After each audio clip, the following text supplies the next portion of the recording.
being a Christian in a very secularized society. What's the video camera? And do you find playing that game of belief makes it easier to participate in life? Having a support structure, as you said, and a faith system.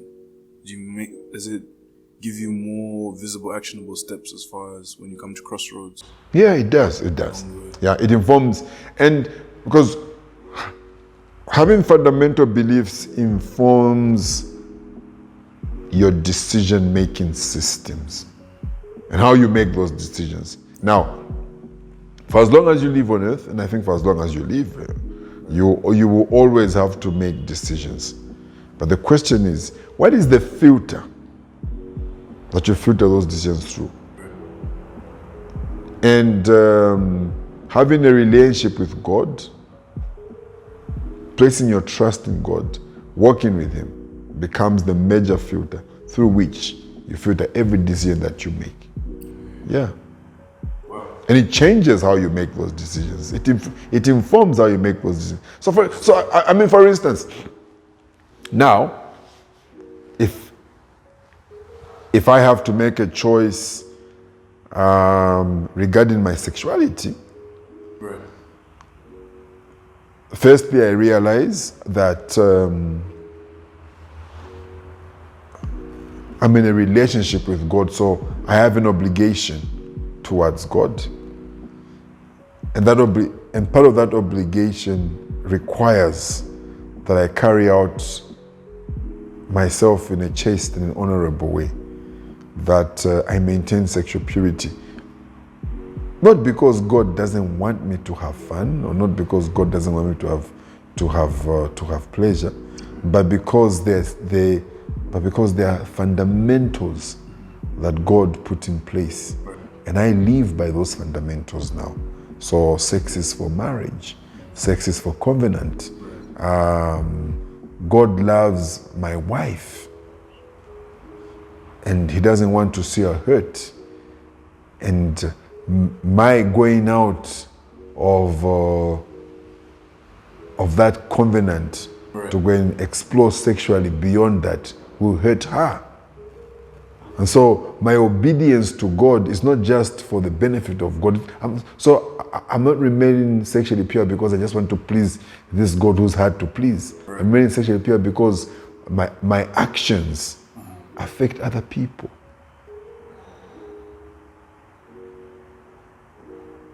I'll say that again. My actions affect other people.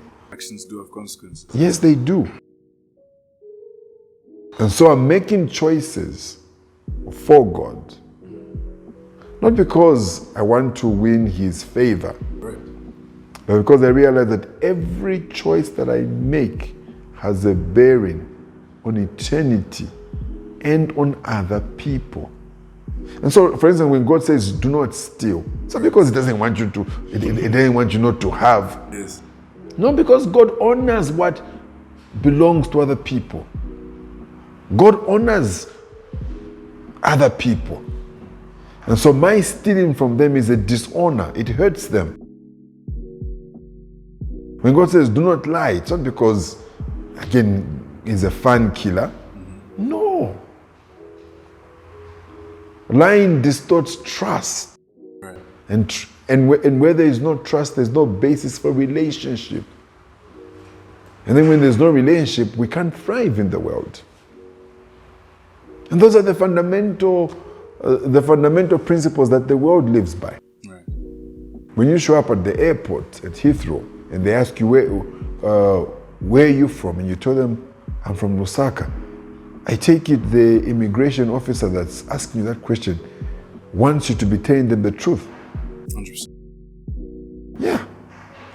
But if you choose to tell them, if you're from Lusaka and you tell them, I've just come from Joburg, and then after they investigate, they discover that you lied to them, you're actually from Lusaka. Yeah. They'll probably not admit you into the UK. No, they won't.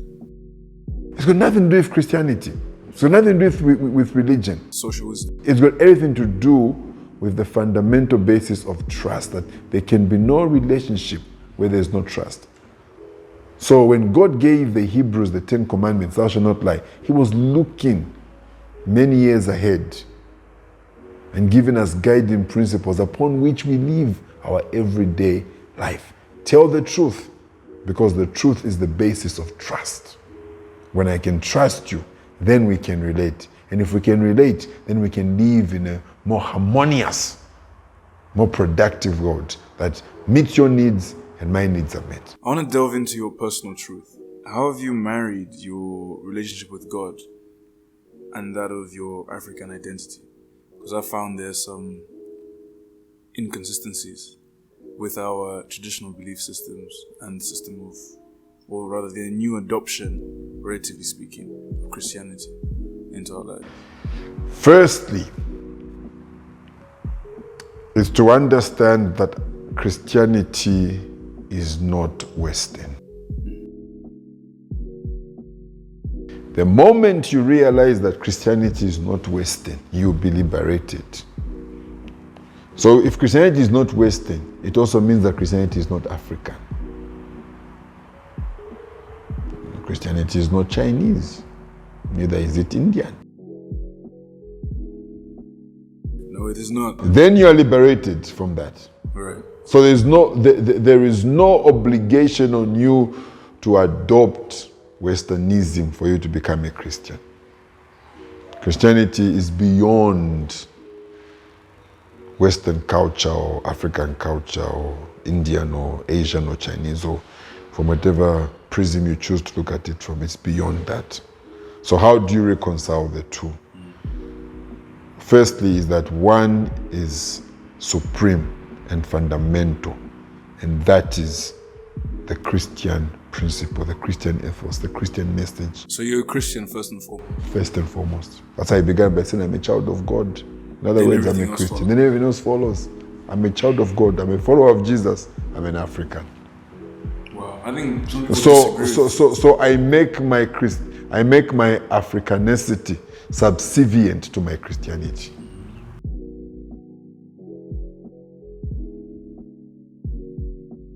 So, in other words, my being an African is used as a tool to express my Christianity. You have a higher purpose. It's a tool. My Africanicity is a tool. It's only a tool.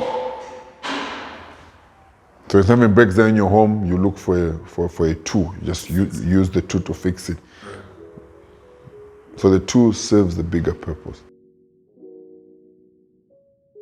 Or the tool is servant to the bigger purpose. I think I need a moment. So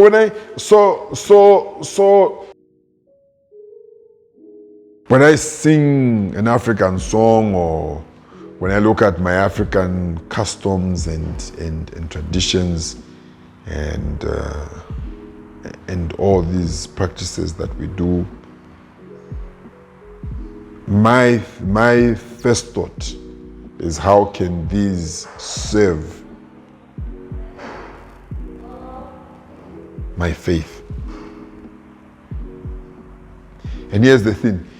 If any part of the tool, if you have in your toolbox, Right, any tool that you realize is not necessary or useful for your immediate environment, you never use it. You just leave it there. And sometimes you realize that we've never used this tool in ages. You get rid of it. So meaning that if our Christianity is subservient, if our Africanity is subservient to our Christianity, it's a tool that's used to help express our Christianity, and then we realize that there's part of it that's not useful. No, we don't use it. We just simply don't use it. And then with time, we realize that it's not useful. We just then get rid of it entirely altogether. Have you found you've experienced culture clashes within yourself? Within myself. As far as identifying your Africanity and your Christianity? Because obviously you mentioned you took your Christianity more seriously later on. But Yes, you've I always have. been Yes, I have. Yeah. Yes, I have. I mean, there's been instances when perhaps maybe I was encouraged or asked or told to do certain things that I felt would not be in alignment with my Christian beliefs, and I chose not to do them. And I have no regrets about not doing them. And what are your thoughts on Ubuntu? I believe in it. I believe that I believe it's a universal principle. I think, but just like any other universal principle taken to extremes, Right. can be abused. I think we should coexist. We should live in harmony with one another.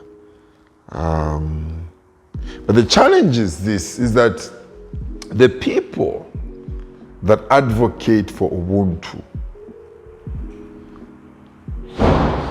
because sometimes I think they advocate for it from an unredeemed, unregenerated perspective. And what do I mean? They advocate for it as being without any consciousness of God or even submitting themselves to Him. They still advocate for it from a very selfish, self-interest perspective. Right. And people sing Ubuntu, and then there's acts of xenophobia. People sing Ubuntu, and then there is acts of intolerance towards people, sometimes of a different race, or sometimes of a different tribe, or from a different nation. So honestly speaking, for me, if we are going to live in a society where we live in harmony and we honor the human person, it must begin with God, because that is what God's intention has always been. We are created in the image of God. There is a certain value that is in every human being. But if you don't recognize that value was bestowed upon that person by God because you don't recognize God, we'll never really live in the fullness of this Ubuntu. I don't want us to...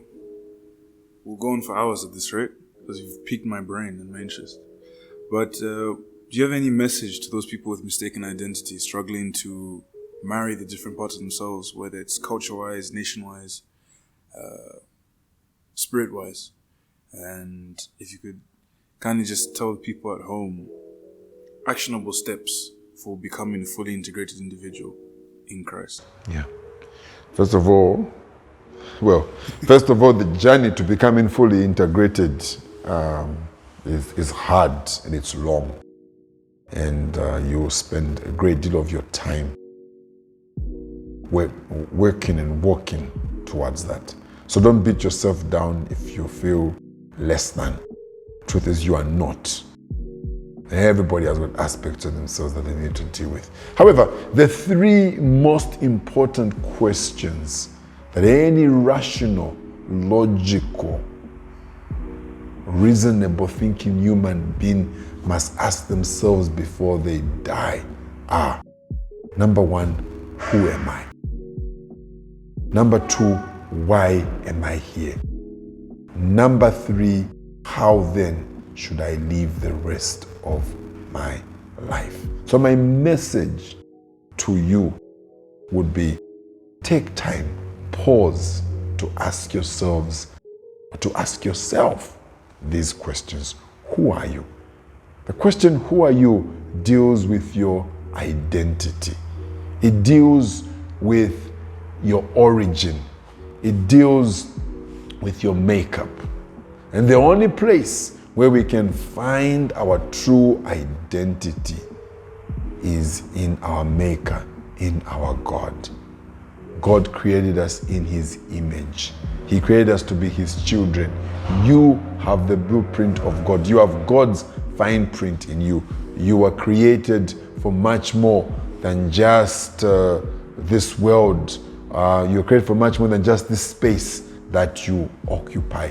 You are a child of God. And if you're not a child of God, you can become one by placing your faith in Jesus Christ and choosing to follow him and to allow him to lead you to the God who created you.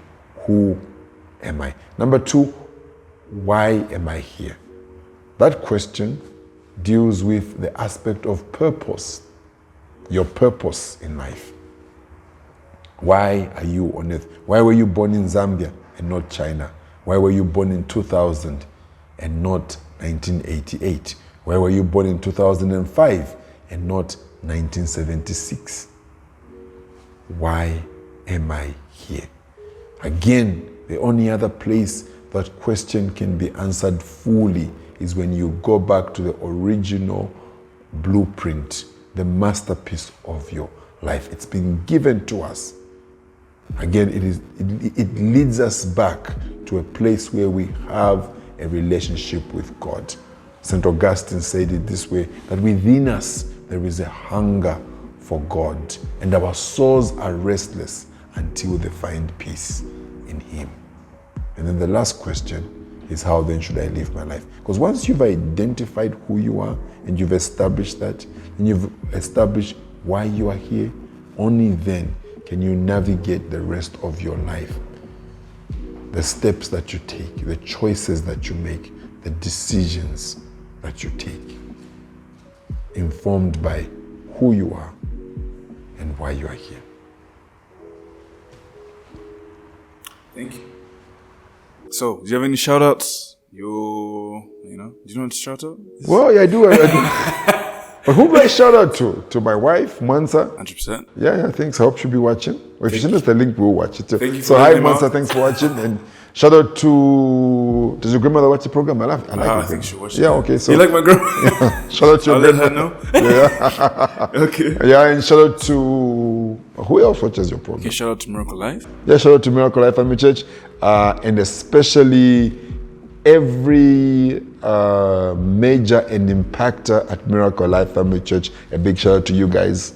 We love you and appreciate you. Yeah, and yeah, if you do see me, please come say hi. And if you have any questions, I'll be happy to answer them in person. All right. And I think my details are in the. They'll be in the description box. They'll be in this. Yeah. So you can find me on Facebook. Okay. And you can find me on Twitter and on TikTok. Yes, faster. I have a little bit of content on TikTok, but there'll be more coming with time. Yeah. Okay. I just left Instagram. I couldn't handle it. It's too much, huh? Yeah, too much. Yeah. No, thank you for coming through. I hope your message has been received. I hope the message was clear. 100%. Yeah, but I think in conclusion, really, this is what I would say, Kunyele. Thanks for having me. Right. It was a great conversation, and I hope that it was helpful. But really, really, really, most importantly, why I love the fact of being a Christian is to know that I am loved. That I'm loved. It's a beautiful piece to end on now. And that's the most important thing, that I am loved, that the God who made the heavens and the earth loves me. He's not just far away, governing the universe and all that's in the universe. Mm-hmm. But he actually takes personal care and concern for me. And for me, that's the most important thing that you need to know. You are loved. You are loved by God. Amen. He cares about you. Hallelujah. And that's what matters. Preach. I'll stop. All right. So we'll sign out now. Thank you. This was Culture Talk with Pastor Benjamin. Thank you for having me. Cheers. Excellent.